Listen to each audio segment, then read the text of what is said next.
जो चलते हैं क्लास 12 का बेसिक पढ़ाई। और हमने आपको बताए थे कि एक वैज्ञानिक का नाम है पंच महेश्वरी का जन्म राजस्थान में 9 अक्टूबर 1900 कितना 4 ईस्वी में हुआ।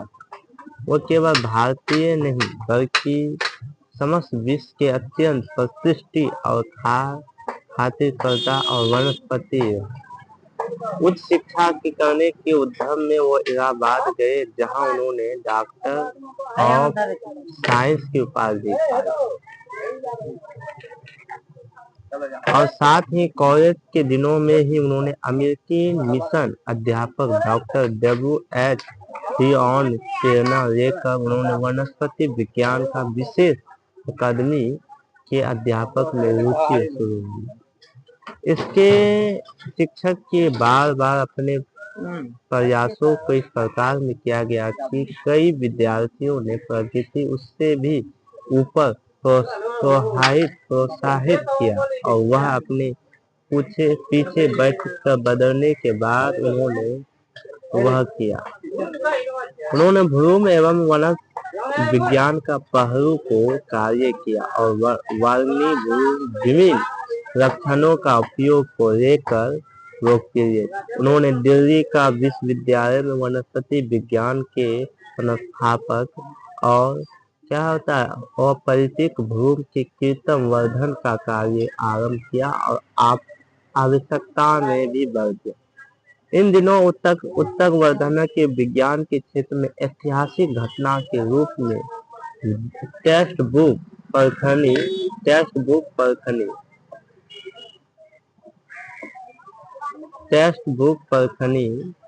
के रूप में उन्होंने कार्य किया। कौन टेक्स्ट बुक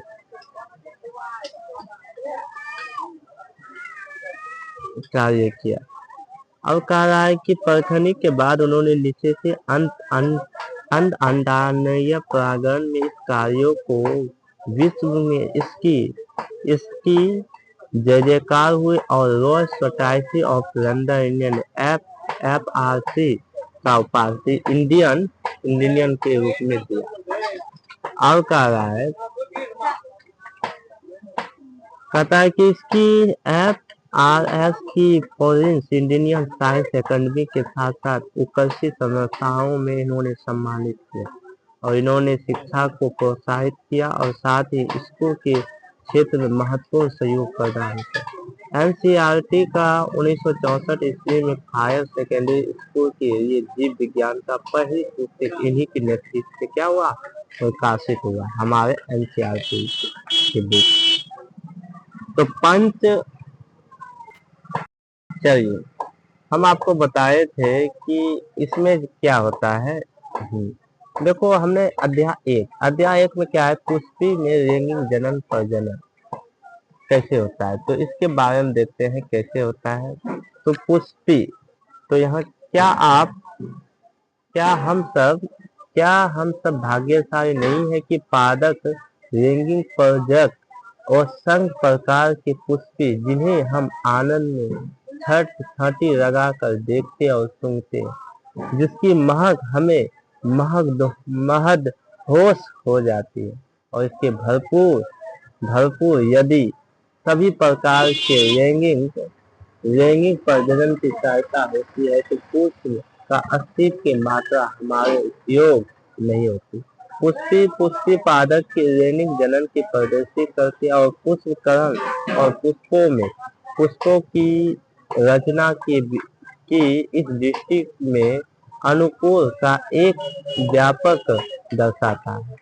लैंगिक जनन का अंतिम उत्पादक फल बीज की रचना को सुनिश्चित करते। आइए हम इस अध्याय में अकादमी का पुष्प एवं आवृत्ति लैंगिक जनन के बारे में समझते हैं।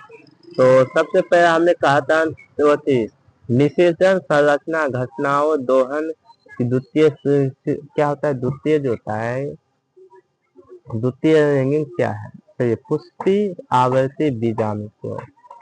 तो हमने आपको बताए थे पुष्पी आवृत्ति बीजों का एक आकर्षण है। प्राचीन काल में जल के साथ मानव का निकटतम संबंध रहा। और मानव ने पुष्टि सौंदर्य का विशेषज्ञ अनुकात्मक सामाजिक धार्मिक और संस्कृत का महत्व का वस्तु हुए मानव द्वारा प्रेम अनुराग और स्वतंत्रता का विवेक शोक है। अभिव्यक्ति को दर्शाता का अभिव्यक्ति दर्शाने का एक क्या है प्रतीक है। कम से कम ऐसे ऐसे 5 पुष्प बनाए जिसकी आभासुमात्मक श्रीलंका का महत्व जिन्होंने घर में, तो घर में ऐसे कौन कौन सी जो पुष्प है उसके बारे में सारा बनाने के। आइए तो देखते हैं पुष्पों को, पुष्पी का क्या होती है संरचना।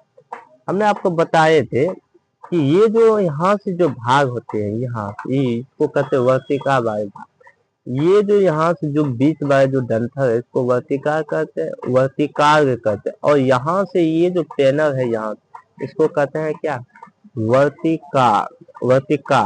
इसको कहते हैं वर्तिका, इसको कहते हैं वर्तिकाग। ये दोनों में दिक्कत क्या आती है, जैसे कि यहाँ हो गया पंखुरु। पंखुरु इसके जो बीच के होता है जिसमें टेपिटम होती है, उसके बीच के जो इसके जो यहाँ जो ऊपर वाले जो भाग होते हैं उसको कहते हैं पराकोष। और यहाँ से जो पुछरी रेंगा है उसको कहते हैं तंतु। और इसी को क्या कहते हैं, जीव जिज्ञा। चलिए नेक्स्ट चलते हैं इसकी बनावट के। हमने आपको बताए थे कि इसकी विभेद क्या रूप होती है। देखो विभेदिक का एक विकसित रहती है। याद रखें कि पुष्पी एवं पुबंग जो होता है उसके भरपूर केशवरों का एक गोलाकार चक्कर जिसमें क्या होता है नर तथा मादा जयांग होती है और इस जयांग के प्रतिनिधित्व करता है पुंकेश्वर और लघु बीजाणु तथा परागण। तो इसके बारे में देखते हैं। एक विशिष्ट पल्लू पुंकेश्वर में 2 भाग विशिष्ट रूप में, एक होता है लंबा पतरा जिसको कहते हैं डंठल तंतु और इसको क्या कहते हैं फिलामेंट। डंठल तंतु को क्या कहते हैं फिलामेंट।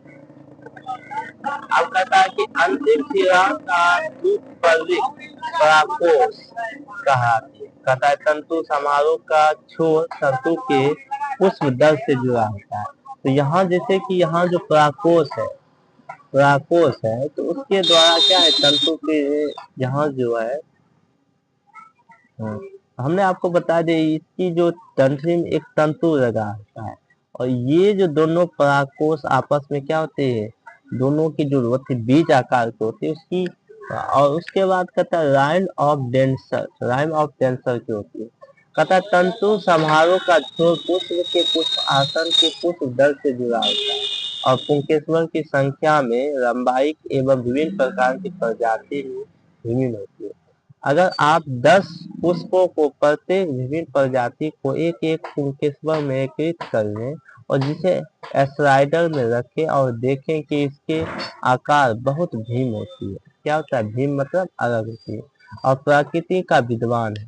कहता विच्छेद सूक्ष्मदर्शी का प्रत्येक पुंकेश्वर का सावधानी पूर्वक अवलोकन तथा समस्त चित्र के माध्यम से पुंकेश्वर को क्या कहते हैं पराकोष के जुड़ाव आकार की व्यापकता को समझते हैं। क्या आकार की व्यापकता को समझते हैं।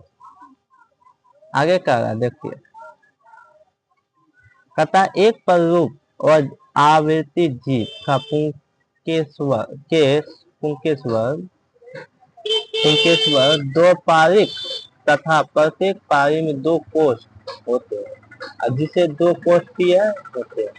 प्राय अनुबलम रुचि के प्रधान के कोट को अलग करने का एक मध्य से गुजारे।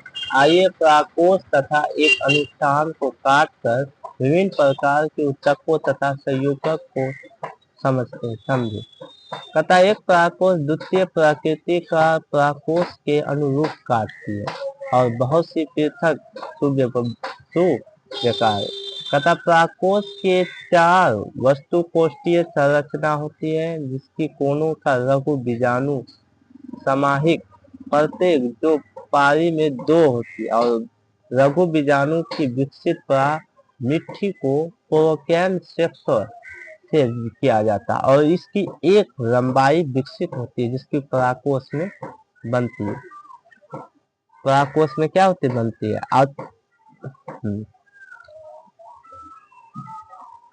देखो रघु बीजाणु क्या होती है कि रघु बीजाणु कहता है कि रघु बीजाणु की संरचना क्या कहता है, एक अनुप्रास्ट को काट कर रघु बीजाणु को बाह्य स्वरूप में लगभग गहराई प्रकट होती है, जिसकी समांतर 4 प्रकार के अवशिष्ट पाए जाते, जिसको कहते हैं एपिडर्मिस, बहु त्वचा, डेमोटियम अस्थायी रूप से माध्यम के रूप में होती है। कहता है कि पराकोष का स्फुकर के मदद से पराकोष अवमुक्त और इसकी आंतरिक को हम क्या कहते हैं, टेपिटम। हमने आपको बताया ये एक जो पौधा होते हैं इसके जो छोटे छोटे कण, जो भीतरी वाला कण है, भीतरी वाला जो कण होती है, भीतरी वाला जो कण होती है, भीतरी वाली, तो वो जो कण होती है छोटे छोटे, उसके अंदर को हम कहते हैं टेपिटम, उसके बाहर वाले के क्या कहते हैं, एपिडर्मिस। आपको इस फिगर में साफ तौर से हमने दिखा रहे थे, तो हमने कहा था कि एक प्रकार से क्या होती है, ये जो पैनल होती है 4 टेक्स्ट में बना होती है और जिसकी बाहरी इसकी डिवाइडर होती है।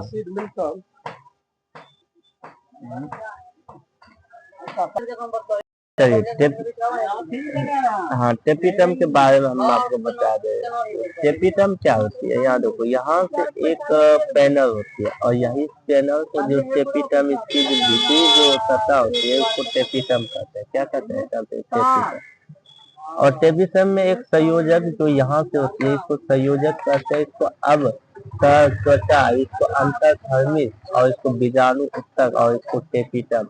टेपिटम हमेशा बाहर की जो इस शिखाएं होती है जो 2 लेवल की होती है और इसकी बाहर की शिखाएं को टेपिटम करते हैं और मध्य पर आते इसमें होती है। हमने आपको बताया अंतःस्वता जो छोटे छोटे इस तरीका से कण होते हैं और उसके बाद अंतःधर्मी मध्यम परत भी आपको बता दे किस प्रकार से पट्टी होती है, और लघु बीजाणु और मित्र कोशिका और टेपिटम तो आपको बताइए दिए छोटे छोटे कण होते हैं। आइए इसकी संरचना की एक नजर देखते हैं।